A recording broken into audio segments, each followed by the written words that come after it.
Здравейте! В този урок ще разгледаме какво е променлива и какво е тип на променливата.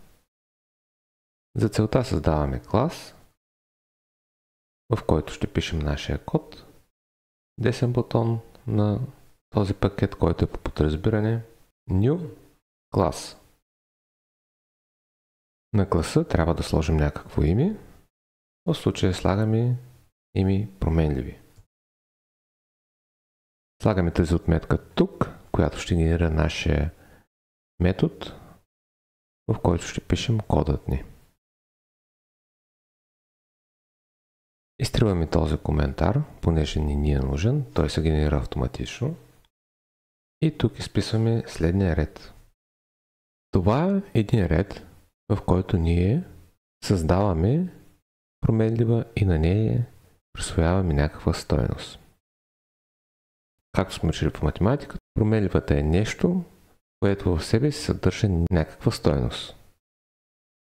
В случая num1, име на променливата, съдържа стойност 10.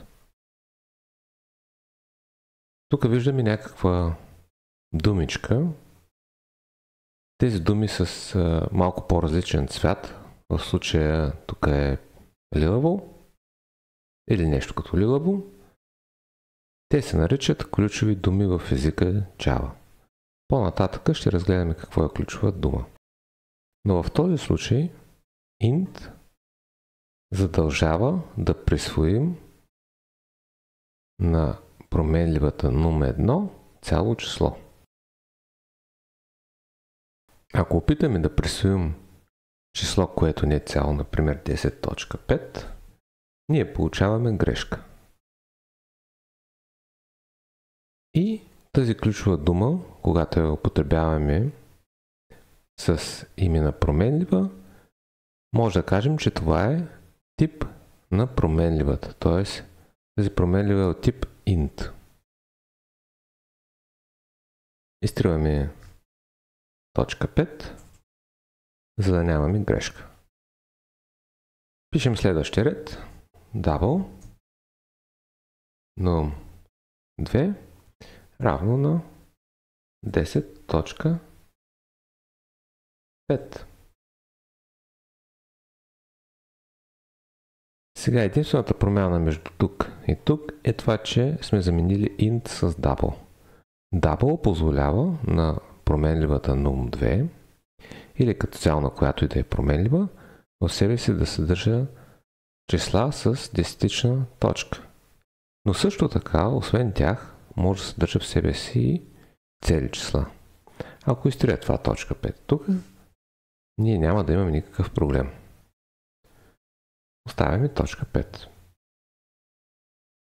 Тази променлива е от тип double и тя е за съхранение на числа с десетична точка.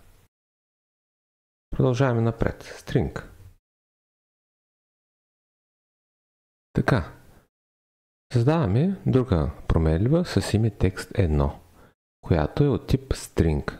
Това означава, че на тази е позволено да съдържа в себе си текст. Като текста е задължително да е обграден с двойни кавички. Следващ тип променлива, това е променлива от тип char.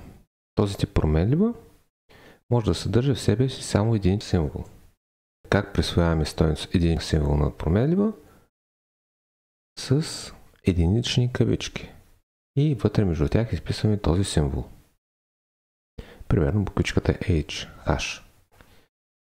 Обаче тук, ако сложим две буквички, това ще те доведе до грешка, тъй като този тип променлива може да съхранява точно един символ.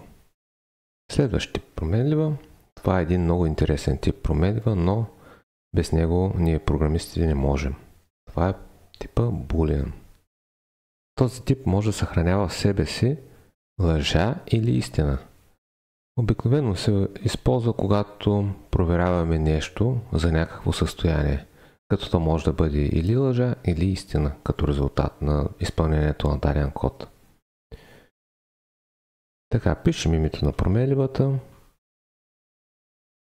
оказваме нейния тип, че е Boolean и присвояваме стойност true. Тази променлива може да има и друга стойност, която е false. Всъщност може да има само стойности true или false. Не може да има някаква друга стойност. Това е за този урок. Исках само да ви запозная с основните променливи като тип, които ще ползваме.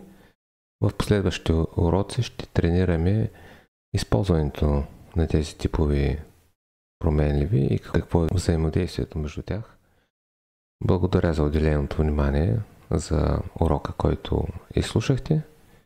Ще се видим в следващия урок.